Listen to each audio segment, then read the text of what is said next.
اللهم صل على محمد وعلى آل محمد كما صليت على إبراهيم وعلى آل إبراهيم إنك حميد مجيد اللهم بارك على محمد وعلى آل محمد كما باركت على إبراهيم وعلى آل إبراهيم إنك حميد مجيد সম্মানিত মুসল্লিয়ানে কিরাম, আল্লাহ পাক রব্বুল আলামিনের দরবারে আমরা অসংখ্য অগণিত শুকরিয়া জ্ঞাপন করি যে মহান রব্বুল আলামিন আমাদেরকে সাইয়্যিদুল আইয়াম জুমার দিন সাইয়্যিদুল মাকান আল্লাহর ঘর মসজিদে আসার বসার তৌফিক দান করেছেন এবং কিছু দিনই আলোচনা করার এবং শোনার তৌফিক দান করেছেন। এর জন্য আমরা সকলেই অন্তরের অন্তঃস্থল থেকে আমরা বলি আলহামদুলিল্লাহ।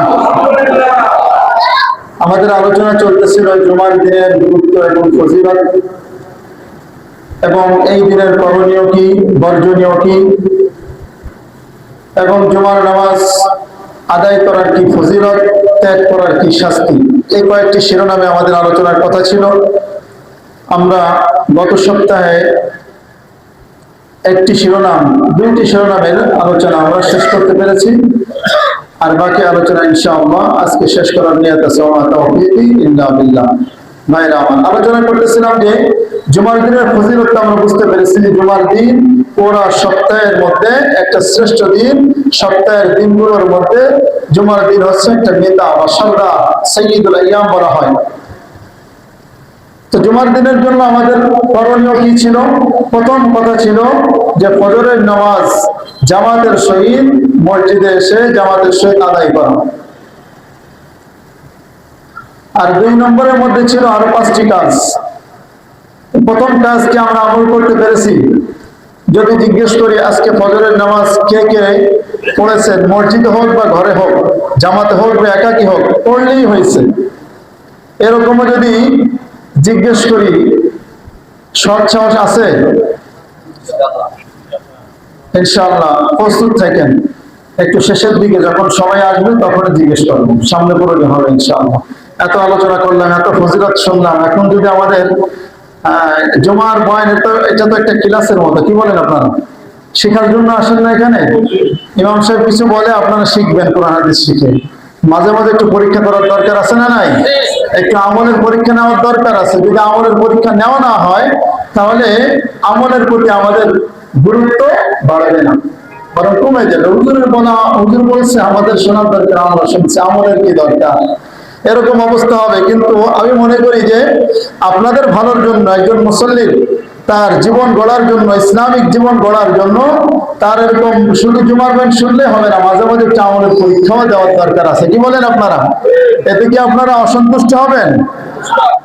আচ্ছা, ঠিক আছে ইনশাআল্লাহ। তো যাই হোক, আমাদের প্রথম করণীয় ছিল ফজরের নামাজ জামাতের সহিত মসজিদে এসে আদায় করা। সব দিনই আমাদের ফজরের নামাজ পড়তে হবে, তবে জুমার দিনের ফজিলত একটু বেশি আমরা আলোচনা করেছিলাম। 2 নম্বর ফজিলতের মধ্যে ছিল 5টি কাজ, যে পরিষ্কার পরিচ্ছন্নতার কাজ সেরে আপনি জুমার নিয়তে ভালোভাবে গোসল করা। 2 নম্বর হলো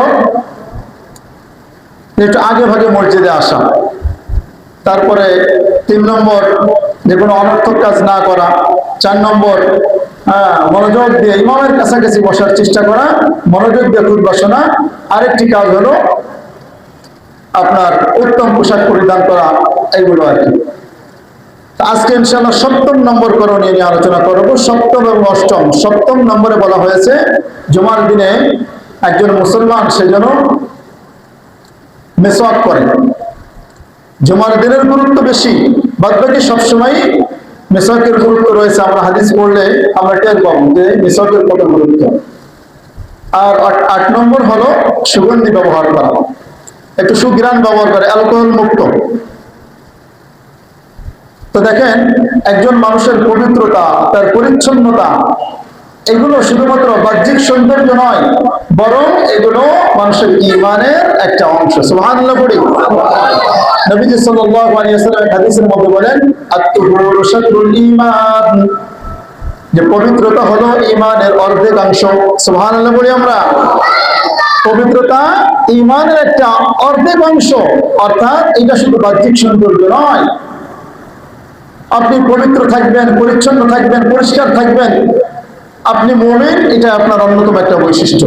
এই হাদিসের মধ্যে ইঙ্গিত করা হয় যে একজন মুমিনের তার বাহ্যিক এবং অভ্যন্তরীণ উভয় দিক থেকেই সে পবিত্র থাকবে, পরিচ্ছন্ন থাকবে। সুবহানাল্লাহ পড়ি।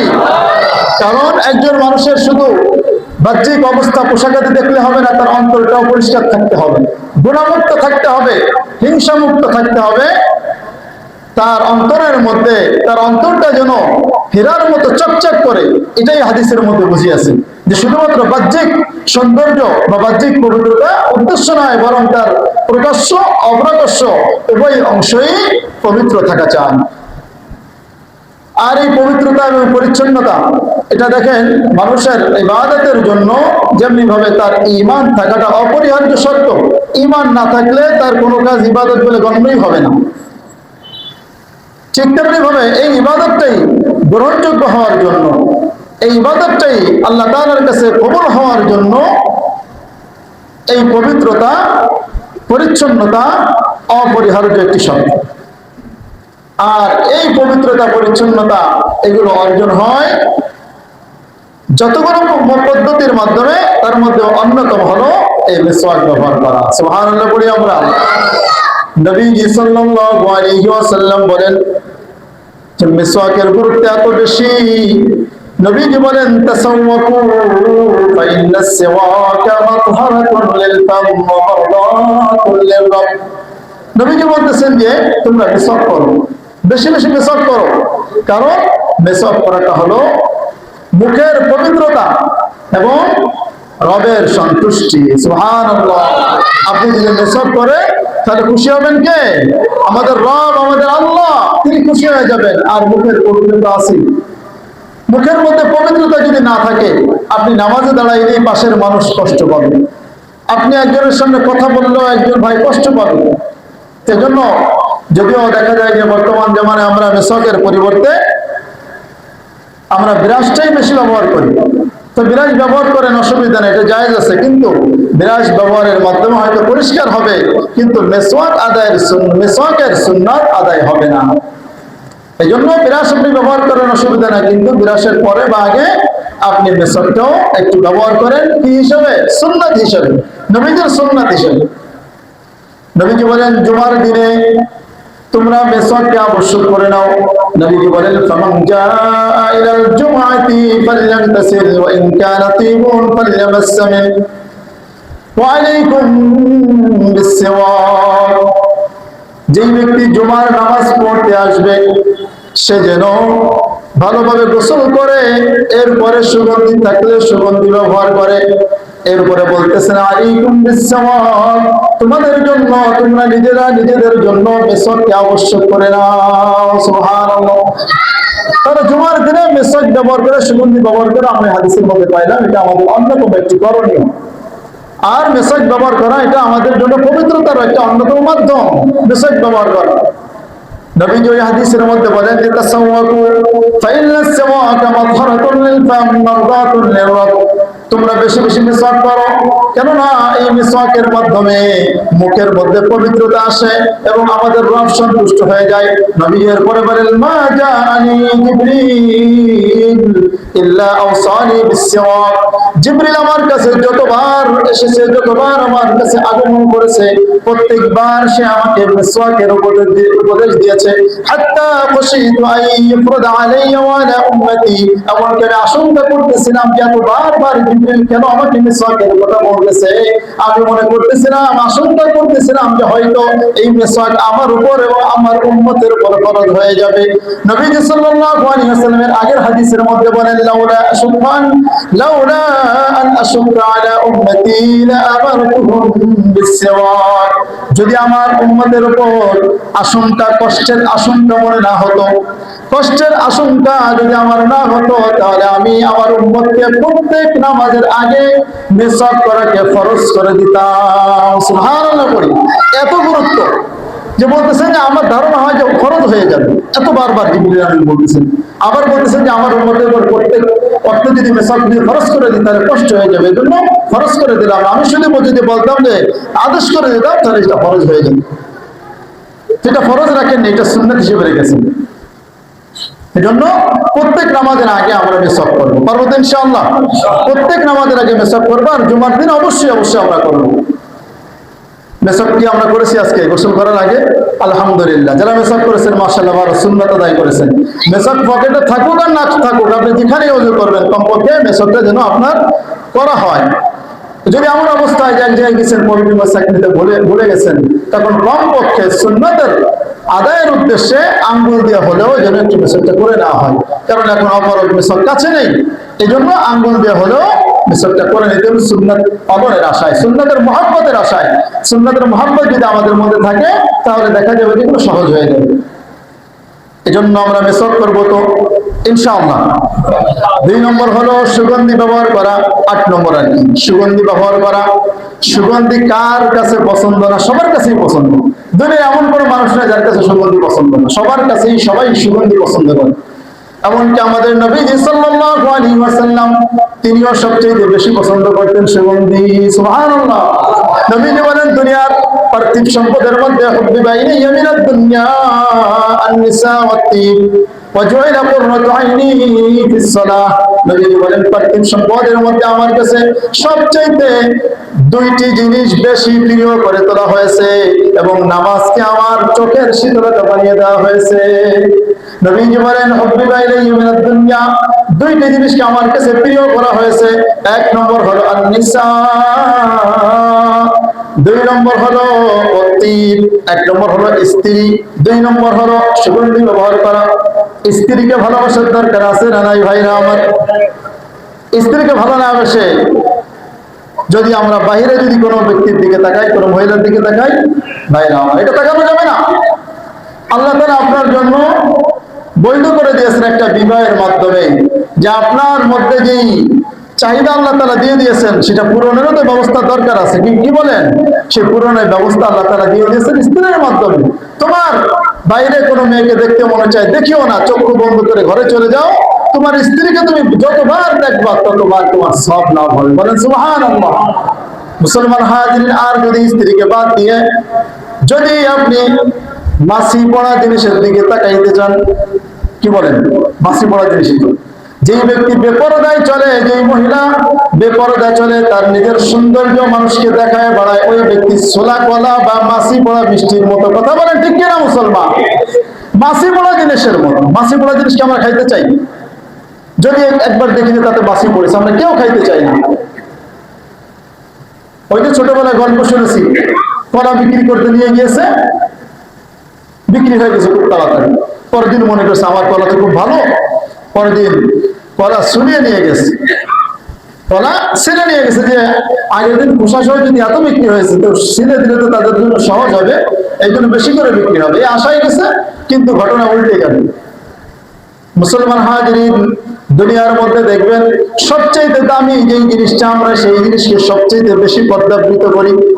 সবচেয়ে বেশি দামি যেমন আমাদের কাছে সোনার জিনিস, স্বর্ণের জিনিস, এটা আমরা কি করে একটা কৌটার মধ্যে রাখি, সেই কৌটারও আবার আরেকটা আলমারির মধ্যে রাখি, আলমারির মধ্যে আবার গোপন পকেট থেকে সেখানে রেখে দিই, যাতে করে ওটার প্রতি কারো নজর না পড়ে। কেন রাখি? ওটা আমার কাছে দামি মনে হয়। এখন আমি যদি আমার আপনার বোনকে, আমার আপনার স্ত্রীকে যদি আমি বের করতে ছেড়ে দিই, এর মানে এই দাঁড়ায় যে আপনার স্ত্রী, মানে আপনার কাছে আপনার স্ত্রী কোনো মূল্যই নেই, আপনার কাছে আপনার মনের কোনো মূল্য নাই, যার কারণে আপনি বেপরদায় ছেড়ে দিয়েছেন, ছাড়া গরুর মতো। যে মন চাই দেখুক, যে মন চাই খাক, কোনো অসুবিধা নাই, যে মন চাই স্বাদ নিক। ভাইরা আমার, এটা করা যাবে না।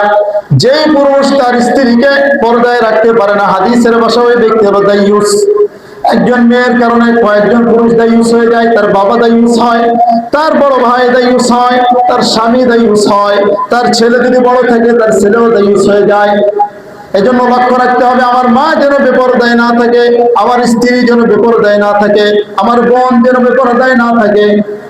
সর্বদা লক্ষ্য রাখতে হবে, তাদেরকে না বুঝবে তাদেরকে বোঝাইতে হবে যে বোন, তোমার উপর আল্লাহ তাআলা পর্দা ফরজ করে দিয়েছে, তুমি পর্দার মধ্যে থাকো, এটাই তোমার জন্য সৌন্দর্য, এটাই তোমার জন্য সুরক্ষা। মুসলমান হাজিরিন, বলতেছিলাম, কোন পুরুষ যদি নিজের স্ত্রীকে ভালো না বাসে বাইরের কোন নারীর দিকে তাকায়, হাদিসের মধ্যে আছে কিয়ামতের দিন ওই ব্যক্তির চোখের মধ্যে গলিত সীসা ঢেলে দেওয়া হবে। নাউযুবিল্লাহ। আপনি হিসাব করে দেখেন, চোখে যদি সামান্য একটু গরম পানি দেওয়া হয় আমরা সহ্য করতে পারবো? পারবো না। তাহলে আমি সামান্য 1-2 মিনিট একটু মনের চাহিদা, একটু চোখের মজা নেওয়ার জন্য আমি একজন বেপরদা নারীর দিকে তাকাইতেছি, আর ওই যে জাহান্নামে কিয়ামতের দিন আমার জন্য চোখে গলিত সীসা ঢালার ব্যবস্থা করে দিচ্ছে। আল্লাহ তাআলা আমাদের হেফাজত করেন, বলেন আমিন। তো নবী সাল্লাল্লাহু আলাইহি ওয়াসাল্লাম স্ত্রীকে ভালোবেসেছেন, এজন্য নারীদেরকে ভালোবাসতে হলে নিজের স্ত্রীকে ভালোবাসতে হবে। 2 নম্বর হলো সুগন্ধিকে ভালোবাসা। নবীজি বলেন সুগন্ধি আমার কাছে পছন্দ। নবীজি সাল্লাল্লাহু আলাইহি ওয়াসাল্লাম বলেন সুগন্ধি তোমরা একে অপরকে হাদিয়া দাও। যদি কোনো ব্যক্তির কাছে মান উরিদা আলাইহি রাইহানুন ওয়া তিবুন, কোনো ব্যক্তির কাছে যদি সুগন্ধি অনুরূপভাবে কোনো ফুল যদি তাকে গিফট করা হয়, তাকে হাদিয়া দেওয়া হয়, ফালা ইয়ারুদ্দুহু, সে যেন সেটা ফিরিয়ে না দেয়। আপনি হাদিয়া দেবেন পরস্পর, ভাই ব্রাদারকে সুগন্ধি হাদিয়া দেবেন। নবীজি বলতেছেন যে যদি কেউ কোনো ব্যক্তি সুগন্ধি হাদিয়া দেয়, তাহলে যাকে হাদিয়া দেওয়া হবে সে হাদিয়া গ্রহণ করে তার জন্য সুন্নাত, যে হাদিয়া দিবে তার জন্য দেওয়াটাও সুন্নাত। আপনাকে হাদিয়া দিলে আপনি ফিরিয়ে দিবেন না, ফিরে না দেওয়াটাই এখানে সুন্নাত। এজন্য ভাইরা আমার, সুগন্ধি আমরা সবসময় ব্যবহার করবো। দেখবেন যারা সৌদি আরব গিয়েছেন, যারা হজ করতে গিয়েছেন, ওমরা করতে গিয়েছেন, সৌদি আরবের মসজিদে ঢুকলে একটা রমরমা, একটা ঘ্রাণ, কি সুন্দর পাওয়া যায়। অথচ আমরা এগুলোর কোনো গুরুত্ব বুঝি না, আমরা এগুলো ব্যবহারই করি না। ঘামের গন্ধ, গরমের মধ্যে ঘামাই টামাই আমরা কি করি, মসজিদে এসে এসির বাতাস খাই, কিন্তু একটু চিন্তা করি না যে আমার পাশে যে ভাই আছে, আমার ঘামের দুর্গন্ধে অন্য ভাই কষ্ট হতে পারে। এজন্য আমরা বেশি বেশি সুগন্ধি ব্যবহার করবো, পারবো তো ইনশাআল্লাহ। আর জুমার দিনে একটু বেশি গুরুত্ব দিয়ে সুগন্ধি ব্যবহার করবো। ভাইরা আমার, নবীজি সাল্লাল্লাহু আলাইহি ওয়াসাল্লাম আরেকটা সুন্নতের কথা বলেন জুমার দিনে, সেটা হলো জুমার দিনে আপনার যত পোশাক আছে সেই পোশাকের মধ্যে সবচেয়ে উত্তম পোশাক আপনি পরিধান করবেন। নতুন পোশাক জরুরি না, সবচেয়ে উত্তম পোশাক যেটা পরলে আপনার যে কোনো বড় কোনো অনুষ্ঠানে যাইতে ভালো লাগে, ওই ধরনের পোশাক পরে জুমার দিনে আসবেন। আর যেই পোশাক পরলে মনে হয় যেন সব জায়গায় যাইতে পারবো না, ওই পোশাক পরে নামাজে আসা ঠিক নয়। সবচেয়ে শ্রেষ্ঠ পোশাক আপনি পরে আসবেন। নবীজি বলেন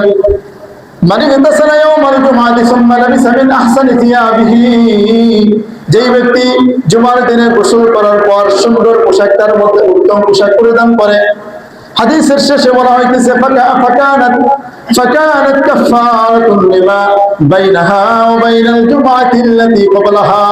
এই ব্যক্তির এই জুমা এবং তার পূর্বের জুমার মাঝামাঝি যত গুনাহ হয়ে গেছে, ইদা তানাবাল কাবাইর, যদি সে কবিরা গুনাহ না করে তার সকল গুনাহ মাফ করে দেওয়া হয়। সুবহানাল্লাহ। শুধুমাত্র দেখেন সামান্য কিছু আমলের মাধ্যমে গুনাহ মাফ হয়ে যায়।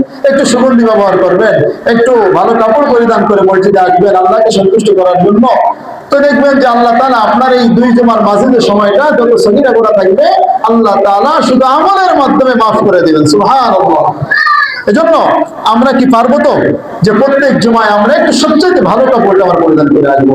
সবসময় শার্ট পরি, প্যান্ট পরি, কোনো অসুবিধা নাই, কিন্তু প্যান্ট পরলেও আমরা কি টাকলুর উপরে পরবো? এটা ফরজ। টাকলুর উপরে পরা, টাকলুর নিচে পরা হারাম। তো শার্ট প্যান্ট পরে এটা অসুবিধা না, কিন্তু নামাজে যখন আসবো নামাজের জন্য আলাদা একটা কাপড় নির্ধারণ করে রাখবো, একটা ভালো পাঞ্জাবি রাখবো, যে নামাজে যখন যাবো এই পাঞ্জাবিটা পরে যাবো। কি বলেন, এরকম হলে ভালো হয় না? আপনি যখন কোনো জায়গায় বেড়াতে যান তখন আপনার ভালো কাপড়টাই পরিধান করে যান, তাহলে আল্লাহর সঙ্গে আপনি দাঁড়াবেন, আল্লাহর কুদরতি পায়ে আপনি সিজদা করবেন, তখন কি মনে চায় না যে আমার আল্লাহ তো আমাকে যত ধন সম্পদ দিয়েছে, সম্পদ অনুযায়ী আমার আর্থিক সামর্থ্য অনুযায়ী আমি ভালো পোশাক পরিধান করে নামাজে যাব। দেখেন আপনার সম্পদ আছে, আপনি যদি সেটা এরকম ভালো কাজে ব্যয় না করেন তাহলে কিন্তু বখিলতার অন্তর্ভুক্ত হয়ে যাবে। আপনার সম্পদ অনুযায়ী, সামর্থ্য অনুযায়ী ভালো পোশাক পরিধান করা এটা অশুকরিয়ার অন্তর্ভুক্ত। ভাইরা আমার, জন্য জুমার দিনে আরেকটি কাজ হলো বেশি বেশি দোয়া করা। জুমার দিনে দোয়া করলে আল্লাহ তাআলা কবুল করেন। জুমার দিন দোয়া কবুলের একটা মোক্ষম সময়, একটা সুযোগ রয়েছে। নবীজি সাল্লাল্লাহু আলাইহি ওয়াসাল্লাম হাদিসের মধ্যে বলেন, ফীহি সাআতুন লা ইয়াসআলুল্লাহাল আবদু ফীহা শাইআন ইল্লা আতাহু ইয়া। এই জুমার দিনের মধ্যে এমন একটা মুহূর্ত রয়েছে, যেই মুহূর্তের মধ্যে বান্দা আল্লাহ তাআলার কাছে যা চাইবে আল্লাহ তাআলা সাথে সাথে কবুল করবেন। সুবহানাল্লাহ। সাথে সাথে কবুল করবেন। তো তো কথা হলো যে সেই সময়টা কখন এটা জানার দরকার আছে না ভাই? অনেকে ঘুমাইতেছে, ঘুমাইলে আমরা বুঝবো কিভাবে? এই মোক্ষম সময় আমরা পাবো কিভাবে? কত বিপদে আপদে আমরা আছি, অথচ যদি দোয়ার এই দোয়া কবুলের সময়টা যদি আমরা না জানি, তাহলে দোয়াও করতে পারবো না, ওই সময় কবুলও হবে না, আর বিপদ আপদ দূরও হবে না। দোয়ার মাধ্যমে আল্লাহ তাআলা অনেক কিছু পরিবর্তন করে দিতে পারেন। এজন্য ভাইরা আমার, এই ব্যাপারে দুইটি মতামত রয়েছে। একটি মতামত হলো নবীজি সাল্লাল্লাহু আলাইহি ওয়াসাল্লাম বলেন, ইয়া মা বাইনা আইয়াদিসাল ইমাম ইলা আন তুকদাস সালাহ। ইমাম সাহেব যখন খুতবার জন্য মিম্বরে ওঠে, তখন থেকে নিয়ে নামাজ শেষ হওয়া পর্যন্ত মধ্যবর্তী যে সময়টা আছে, এই সময়ের মধ্যে বান্দা যেই দোয়াটাই করবে, যে নেক দোয়া করবে, হারাম ব্যতীত যত নেক দোয়া করবে, বৈধ দোয়া করবে, আল্লাহ রাব্বুল আলামিন সাথে সাথে কবুল করে নেবেন। সুবহানাল্লাহ। কথা হলো যে নবী তো বলেছেন যে মেম্বারে ওঠা থেকে নিয়ে নামাজ শেষ পর্যন্ত, এর মধ্যে সময়টা কোন সময়? আরেকটা হাদিসের মধ্যে নবী সাল্লাল্লাহু আলাইহি ওয়াসাল্লাম ইশারার মধ্যে বলেছেন হাত্তা ইউকাল্লিবুহা, যে সময়টা একদমই সংকীর্ণ, একদমই সামান্য, অল্প সময় দেওয়া হয়েছে জুমার দিন এই দোয়া কবুলের সময়টা। কারণ দামি জিনিস একটু কমই হয়, কি বলেন? দামি জিনিস একটু কমই হয়, যারা বুদ্ধিমান তারা ধরতে পারে, সে কম হলেও ওই কমের মাধ্যমে তারা অনেক কিছু অর্জন করতে পারে। তো সেই সময়টা কখন, সেটা আমরা পাইলাম যে ইমাম সাহেব খুতবার জন্য যখন মেম্বারে ওঠে, তখন থেকে নিয়ে নামাজ শেষ পর্যন্ত। তো যখন খুতবার জন্য ওঠে, খুতবা যখন চলে, তখন তো কথা বলা যায় না, তখন তো দোয়া করা যাচ্ছে না। আবার যখন খুতবা শেষ করে নামাজে দাঁড়িয়ে গেল, তখন তো নামাজ শুরু হয়ে গেল, দোয়া করবো কোন সময়? এই জন্য মুহাদ্দিসিনে কিরাম বলে যে এই সময়টা হওয়ার বেশি সম্ভাবনা হলো দুই খুতবার মাঝখানে ইমাম সাহেব যে সামান্য সময় কয়েক সেকেন্ড বসে, এই সময়টা হলো সেই দোয়া কবুলের মোক্ষম সময়। বলেন সুবহানাল্লাহ। এই জন্য যখন দুই খুতবার মাঝখানে ইমাম সাহেব বলবেন, তখন আমরা মনে মনে দোয়া করব, হাত তুলবো না কেউ। দেখুন, যেখানে যেই বিধান সেখানে সেটা মানতে হবে, যেখানে হাঁটার বিধান সেখানে হাঁটবেন, যেখানে দৌড়ানোর বিধান সেখানে দৌড়াবেন। আপনার সাই করেছেন না উমরা হতে গিয়ে?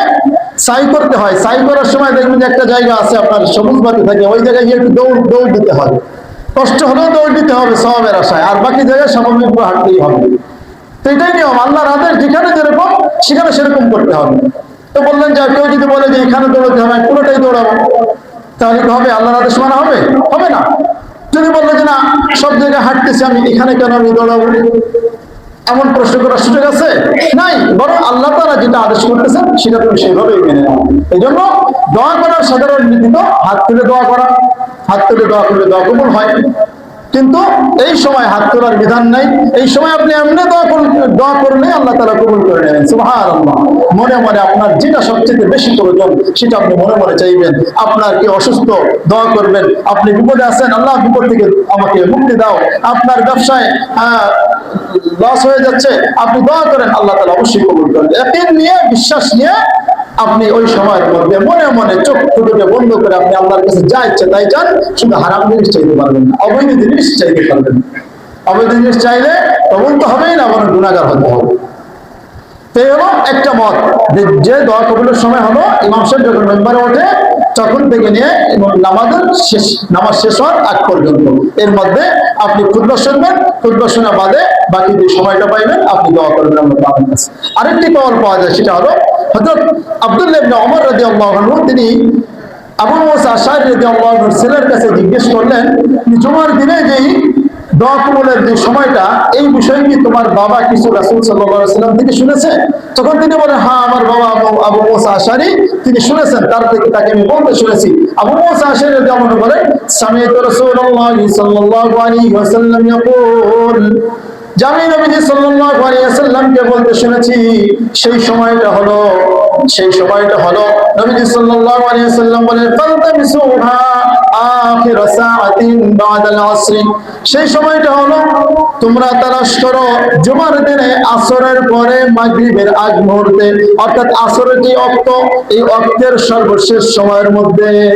জুমার দিনে আসরের পরে, আসরের ওয়াক্তের শেষের দিকে, অর্থাৎ মাগরিবের আগে আগে, কুবাইলে মাগরিব যেটাকে বলা হয়, মাগরিবের আগ মুহূর্তে আপনি মাগরিবের যে ওয়াক্ত আসে, আজানের আপনি 15 মিনিট 20 মিনিট আগ থেকে আপনি জুমার দিনে একটু দোয়ার ইহতিমাম করবেন। বাসায় বসে পারেন, মসজিদে এসে করলে সবচেয়ে ভালো হয়। আপনি এর আগে একটু বসে বসে তাসবিহ তাহলিল করলেন। যদিও আসরের পরে কিন্তু নফল নামাজ পড়া এটা কিন্তু ঠিক না। নফল নামাজ পড়া মাকরুহ। আর আসরের নামাজের পরে কোনো নফল নামাজ পড়া যাবে না, ফজরের নামাজের পরে কোনো নফল নামাজ পড়া যাবে না। এমনকি যদি কোনো ব্যক্তি আসরের জামাত না পায়, ওই ব্যক্তিও সাধারণত প্রকাশ্যে এরকম যে প্রকাশ্যে কোনো জায়গায় আসরের পরে ওইভাবে নামাজ পড়বেন, একটু সাইড এসে নামাজ পড়বেন।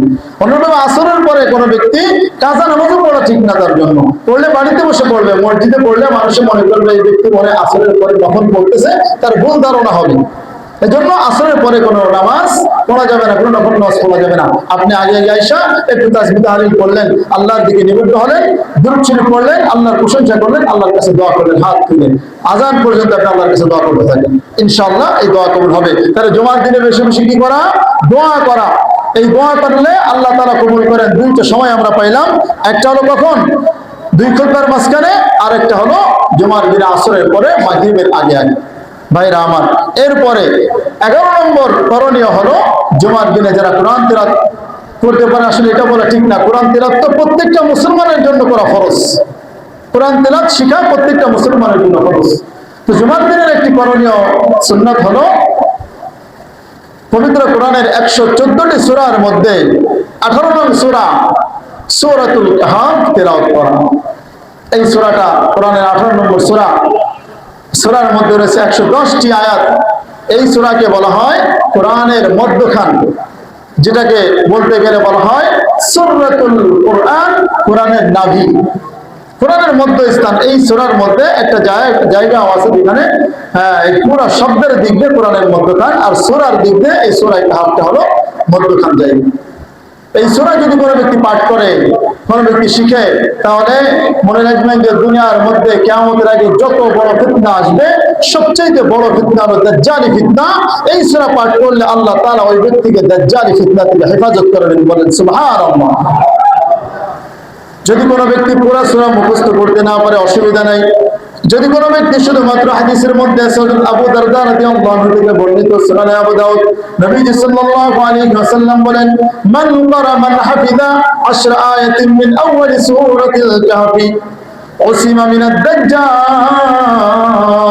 যে ব্যক্তি সূরা কাহফের প্রথম 10টি আয়াত মুখস্থ করতে পারবে, আল্লাহ তাআলা ওই ব্যক্তিকে সবচেয়ে বড় ফিতনা দাজ্জালি ফিতনা থেকে হেফাজত করবেন, সুবহানাল্লাহ।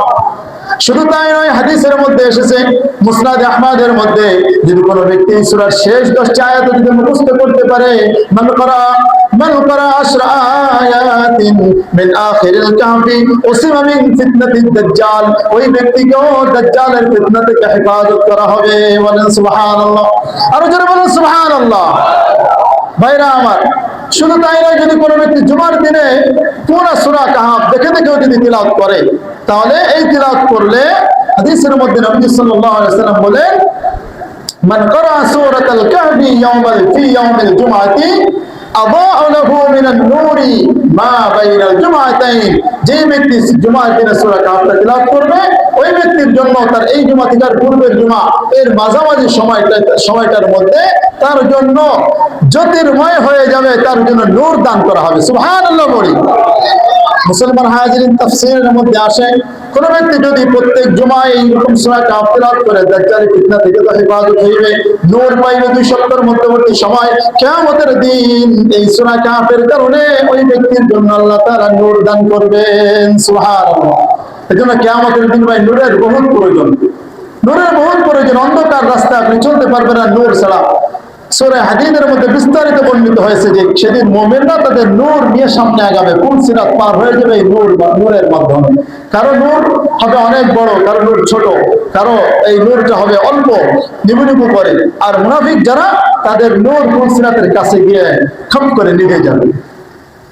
এটা এই তো প্রতি জুমায় আমাদের এখানে তাফসীর হয় না, তাফসীরের মধ্যে আলোচনা এসে হয়তো আমি করেছি বা সামনে আসবে এরকম আলোচনা, মুনাফিকদের বিষয়ে আলোচনা এসেছে যে কিয়ামতের দিন মুমিনদের জন্য নূর থাকবে। আর এই নূর অর্জন করতে হবে কোথা থেকে? দুনিয়া থেকে, হায়াত থেকে। মরে যাওয়ার পরে কিন্তু আর নূর হবে না। এই জন্য আমরা চেষ্টা করব সূরা কাহফ আমরা তিলাওয়াত করব। সূরা কাহফের মধ্যে আল্লাহ তাআলা দেখেন ঐতিহাসিক 5টি ঘটনা উল্লেখ করেছেন। পুরো সূরা কাহফের মধ্যে 5টি ঘটনা, যেটা অন্য কোনো সূরার মধ্যে এরকম উল্লেখ করেননি। 1 নম্বর হলো কিসসাতু আসহাবিল কাহফ, কাহফবাসী অর্থাৎ গুহাবাসীদের ঘটনা। এরা সকলে তাওহীদবাদী ছিল। 2 নম্বর হলো কিসসাতু সাহিবুল জান্নাতাইন, দুই বাগানওয়ালার ঘটনা। যারা দুই বাগান নিয়ে গর্ব করেছিল, আল্লাহ তাআলা তাদের বাগান ধ্বংস করে দিয়েছিলেন। তারপরে কিসসাতু আদম ওয়া ইবলিস, আদম আলাইহিস সালাম এবং ইবলিসের এই ঘটনা এখানে বর্ণিত হয়েছে। অনুরূপভাবে কিসসাতু মূসা ওয়া খাজির আলাইহিস সালাতু ওয়াস সালাম, যে মূসা এবং খাজির এই দুইজনের মধ্যে একটা ঘটনা ঘটেছিল, সেই ঘটনা আল্লাহ রাব্বুল আলামিন এই সূরার মধ্যে উল্লেখ করেছেন। আর সর্বশেষ যে ঘটনা, এই পৃথিবীর দুই প্রান্ত শাসন করেছিল যে ব্যক্তি, যার নাম হলো যুলকারনাইন, এই যুলকারনাইন ব্যক্তির ঘটনা আল্লাহ তাআলা উল্লেখ করেছেন।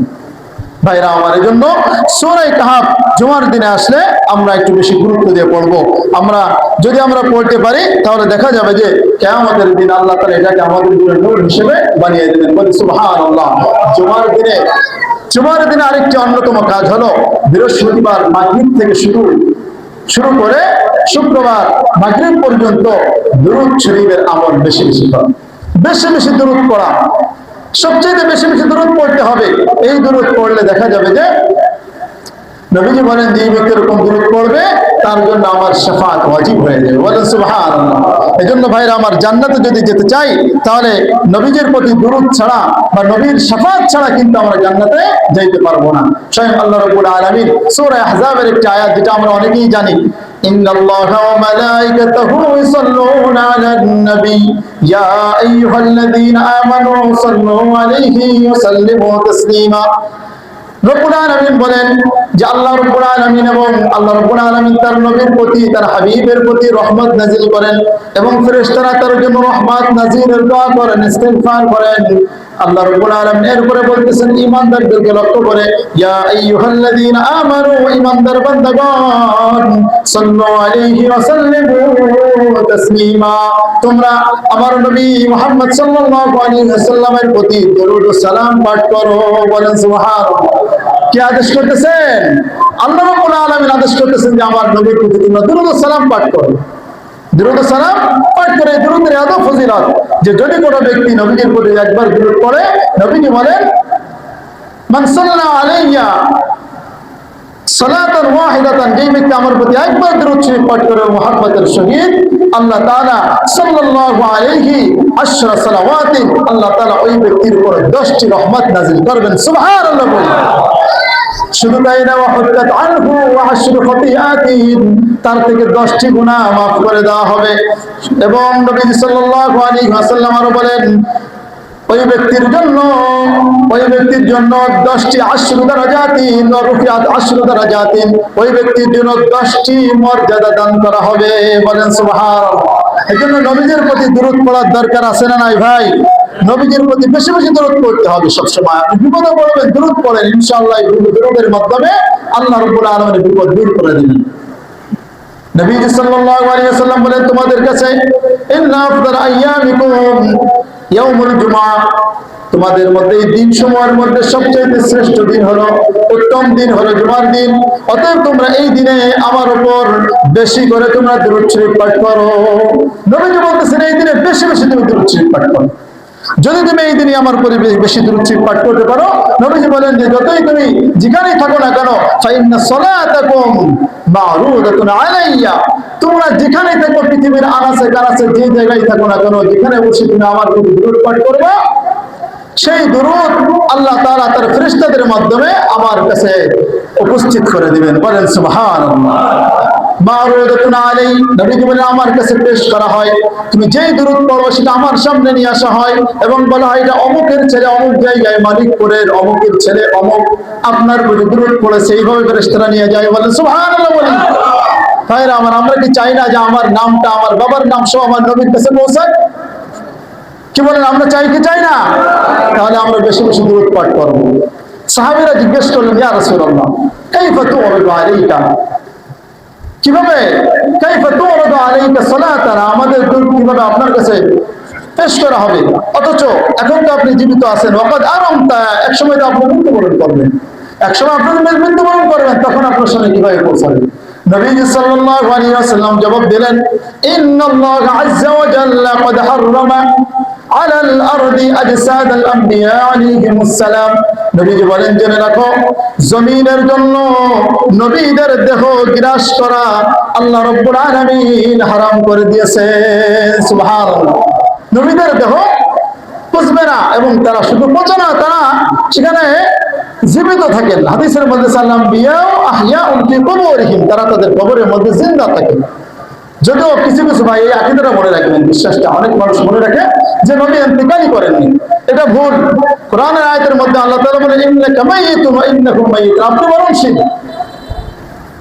তারপর অন্য আয়াতের মধ্যে সাফা ইম্মাতা ওয়া কুতিলাম কালাবতুম আলা আকাবিকুম, যে নবীজি সাল্লাল্লাহু আলাইহি ওয়াসাল্লাম যখন ইন্তেকাল করলেন তখন ওমর রাদিয়াল্লাহু আনহু তিনি বেচান হয়ে গেলেন যে নবীজি মারা গেছেন, নাকি বিশ্বাস করা যায়? আমাদের প্রিয় মানুষ মারা গেলে আমাদের এরকম অবস্থা হয় না? তিনি বিশ্বাস করতে পারতেছিলেন না। তিনি বলতেছিলেন, যে ব্যক্তি বলবে নবী মারা গেছে তার কল্লা ফেলে দেব। তার সেন্স ঠিক ছিল না।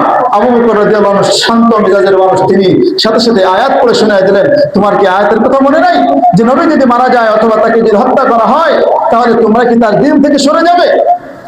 তখন তিনি কোরআনের আয়াত পাওয়ার পরে ঠান্ডা হয়ে গেলেন, না আসলে তো ঠিক আছে, তার সেন্স ফিরে এসেছে যে নবী সাল্লাল্লাহু আলাইহি ওয়াসাল্লাম ইন্তেকাল করেছেন, এটা সত্য, আবার তিনি জীবিত আছেন, এটাও সত্য। কিভাবে? দুনিয়ার নিয়ম অনুযায়ী তিনি ইন্তেকাল করেছেন, আবার তিনি দাফনও হয়েছেন। দাফনের পরে আল্লাহ তাআলা তাদেরকে জীবিত করে দিয়েছেন। সুবহানাল্লাহ। হাদিসের মধ্যে আছে ইসাল্লুনা ওয়া ইরযাকুনা, তারা সেখানে নামাজ আদায় করে এবং তাদেরকে আল্লাহ তাআলা দুনিয়ার মধ্যে এরকম রিজিকও দান করেন। সুবহানাল্লাহ।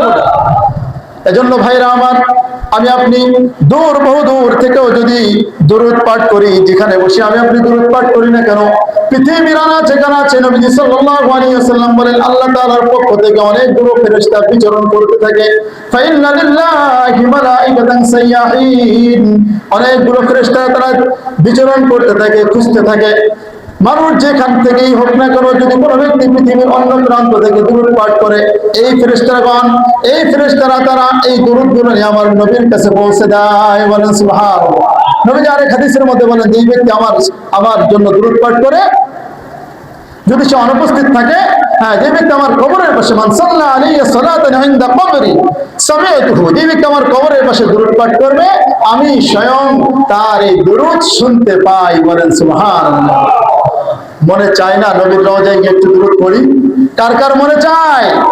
আল্লাহ তাআলা আমাদের সকলকে হজ উমরা করার তৌফিক দান করেন, বলেন আমিন। একবার নয়, বারবার করার তৌফিক দান করেন, বলেন আমিন। ভাইরা আমার, এরপরে নবী বলতেছেন, ওমান সাল্লা আলাইয়া সালাতান নাইয়ান, যে ব্যক্তি অনুপস্থিত অর্থাৎ আমার থেকে অনেক দূর বহু দূরে, সেখানে থেকে যদি আমার দুরূদ পড়ে, লিখিতহু আমার কাছে পৌঁছে দেওয়া হয়। সুবহানাল্লাহ বলি। তাহলে আর নবীর জন্য, নবীর দুরূদের জন্য কি তার কোনো জায়গা আসার দরকার আছে কি? বলেন আপনি। আমি দুরূদ পড়বো, এই দুরূদ নেওয়ার জন্য তার কি আসার দরকার আছে? হাদিসের মাধ্যমে কি বুঝলাম? যে নবী সেখানেই থাকবেন, আমাদের দুরূদ সেখানে পৌঁছে দেবেন কারা? ফেরেশতারা।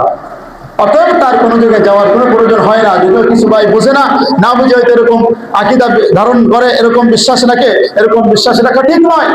এটা কুফরের পর্যায়ে চলে যায়, শিরকের পর্যায়ে চলে যায়। কারণ একমাত্র সব জায়গায় ক্ষমতা কার? আল্লাহ তাআলার। আল্লাহ তাআলা সব জায়গায় যাইতে পারে, সব জায়গায় তার ক্ষমতা, সব জায়গায় তার ইলম আছে। নবী সাল্লাল্লাহু আলাইহি ওয়াসাল্লাম সব জায়গায় যাইতে পারেন না। হাদিসের মধ্যে আমরা বুঝলাম তিনি কবরের মধ্যে জিন্দা আছেন। এজন্য বেশি বেশি দুরূদের আমল করবো জুমার দিনে। তারপরে ভাইরা আমার, জুমার দিনে আমাদের কিছু বর্জনীয়, এই তো শেষ হয়ে যাবে, কিছু বর্জনীয় কাজ। যেমন ভাবে জুমার দিন আমরা কি করবো? বাজারে সময় কম দেব, অনর্থক সময় নষ্ট করবো না, পুরো সময়টা কোনো না কোনো ইবাদতের মধ্যে আমরা মশগুল থাকবো। 2 নম্বর বর্জনীয় হলো যে জুমার দিন যখন খুতবা চলবে, খুতবা চলার সময় আমরা কোনো কথা বলবো না, চুপ থাকবো। হাদিসের মধ্যে আছে যে যখন তুমি অন্য এক ভাই কথা বলতেছো, তুমি বলতেছো আমসিত, তুমি চুপ থাকো, তোমার এই আমসিত বলাটা, চুপ থাকো বলাটাও ফাঁকা দিলাটাও তা তুমি অনর্থক কাজ করবে। তুমি অনর্থক কাজ করো, অর্থাৎ কোনো কথা তো বলাই যাবে না। কেউ কথা বললে তাকে চুপ করে বলা যাবে না, প্রয়োজনে ইশারায় তাকে নিষেধ করতে হবে, মুখে বলা যাবে না। খুতবার এত গুরুত্ব, খুতবার এত গুরুত্ব। কোরআনের মধ্যে আমি যে আয়াত তিলাওয়াত করেছি, আয়াতের শানে নজুল হলো যে নবী সাল্লাল্লাহু আলাইহি ওয়াসাল্লাম জুমার খুতবা পড়তেছেন, তখনকার যখন আয়াত নাযিল হয় তখন জুমার খুতবা পরে হইতো। ঈদের নামাজে যেমনি জুমার খুতবা পরে হয়, এই নামাজের ঈদের খুতবা পরে হয়, জুমার খুতবাটাও নামাজের পরে হইতো। তো ঘটনাক্রমে বাইরে একটা কোন একটা মজমা মিলেছে, কেউ একটা কোন একটা ব্যবসায়িক পণ্য নিয়ে এসেছে, আসলে অনেক সময় মাইকিং করে, হ্যাঁ, অনেক কিছু কোলাপন দিয়ে ডাকে, ওরকম ভাবে ডাকতেছে, মানুষ সব চলে গেছে, মাত্র 10 থেকে 12 জন মুসলিম ছিল, আর সবাই ওই দিকে চলে গেছে। তখন আয়াত নাযিল হলো যে তোমরা যেই দিকে দৌড়াইছো ওটা কিন্তু স্থায়ী নয়, বরং আল্লাহ তাআলার কাছে যেটা আছে সেটা স্থায়ী, সেটা চিরস্থায়ী, সেটার দিকে তোমরা থাকো। এর পরবর্তীতে জুমার খুতবা আগে আনা হলো, আর কিন্তু ঈদের খুতবাটা পরেই রয়ে গেল। ভাইরা আমার, এই জন্য জুমার খুতবা শুনতে হবে মনোযোগ দিয়ে, কোনো কথা বলা যাবে না। 3 নম্বর, অনর্থ কোনো কাজ করা যাবে না। জুমার খুতবার মধ্যে কথাও বলা যাবে না, কাজও করা যাবে না। মনোযোগ দিয়ে জুমার খুতবা শুনতে হবে, মনোযোগ দিয়ে জুমার খুতবা শুনতে হবে। ভাইরা আমার, আরেকটি কাজ হলো ঘাড় টপকে সামনের কাতারে যাওয়া যাবে না। এটা অনেকেই করে, ঘাড় টপকে আপনি জুমার দিনে সামনে যাবেন না। এটা আমাদেরও দোষ আছে, যারা বসি তারা কাতার পূরণ করে বসি না, তখন সামনের কাতার ফাঁকা থাকলে তো পিছন দিকে থেকে একজন আসতে চাইবি, এজন্য কাতার পুরো করে বসবো। আর এরপরে কেউ ঘাড় টপকে সামনে যাওয়ার হাদিসে কঠিন ভাবে নিষেধ করা হয়েছে, কঠিন ভাবে নিষেধ করা হয়েছে, বলার সময় নেই। খালি এতটুকু মনে রাখেন যে ঘাড় টপকে গেলে তার শাস্তির সম্মুখীন হতে হবে। মানুষ কষ্ট পায়, হাদিসের মধ্যে এরকম আছে যে জুমার ফজিলত পাইতে হলে সেজন্য দুইজনের মাঝে যেন ফাঁক করে না বসে, এরকম বলা আছে। ভাইরা আমার, এই জন্য কেউ ঘাড় টপকে সামনে যাব না। আরেকটি কাজ হলো ইমাম সাহেবের খুতবার জন্য যখন উপস্থিত হয়, অর্থাৎ যখন মেম্বারে বসে, তখন থেকে নামাজ ইত্যাদি জিকির তেলাওয়াত সব বন্ধ করে দিতে হবে। যখনই মেম্বারে উঠবে খুতবার জন্য, তখন থেকে কোনো নফল নামাজও পড়া যাবে না, সুন্নাত নামাজও পড়া যাবে না, তেলাওয়াত জিকির কিছুই পড়া যাবে না। আর খুতবার সময় অনেক সময় দেখা যায় যে নবীর নাম শুনলে আমরা তখনও দুরূদ শরীফ পড়ি, তখন কিন্তু ভাই দুরূদ শরীফ পড়ার কিন্তু কোনো জায়গায় নাই। সব জায়গায় পড়বেন, কিন্তু এই জায়গায় পড়া যাবে না, কারণ এই জায়গায় ওয়াজিব হলো জুমার খুতবা মনোযোগ দিয়ে শোনা। ভাইরা আমার, এটা আমরা বর্জন করবো এই সকল বিষয়। আর জুমার নামাজ আদায়ের ফজিলত কি? যদি কোনো ব্যক্তি জুমার নামাজ আদায় করে, নবী সাল্লাল্লাহু আলাইহি ওয়াসাল্লাম বলেন, আস-সালাওয়াতুল খামস ওয়াল জুমআতু ইলা আল-জুমআহ ওয়া রমাদানু ইলা রমাদান মুকাফফিরাতুন লিমা বাইনাহুন্না। যে 5 ওয়াক্ত নামাজ এক জুমা থেকে আরেক জুমা, এক রমজান থেকে আরেক রমজান, এরকম যদি কোনো ব্যক্তি ঠিকভাবে করতে পারে, তাহলে ওই ব্যক্তির মাঝে যত গুনাহ আছে সব কিছু আল্লাহ তাআলা মাফ করে দেন। সুবহানাল্লাহ। এক জুমা থেকে আরেক জুমা যত সগীরা গুনাহ আছে, এগুলো আমলের দ্বারা আল্লাহ তাআলা মাফ করে দিবেন। আর খুতবার সময় মনোযোগ দিয়ে শুনতে হবে। আমরা বুঝলাম যে হাদিসের মধ্যে আছে যে যদি কোনো ব্যক্তি এইভাবে মনোযোগ দিয়ে খুতবা না শুনে, ফালাইসা লাহু জুমআতুন, ওই ব্যক্তির জন্য জুমার কোনো ফজিলতই থাকে না। আসছেনও খালি, যাইতে হবে খালি। এই জন্য জুমার খুতবাটা মনোযোগ দিয়ে শুনতে হবে।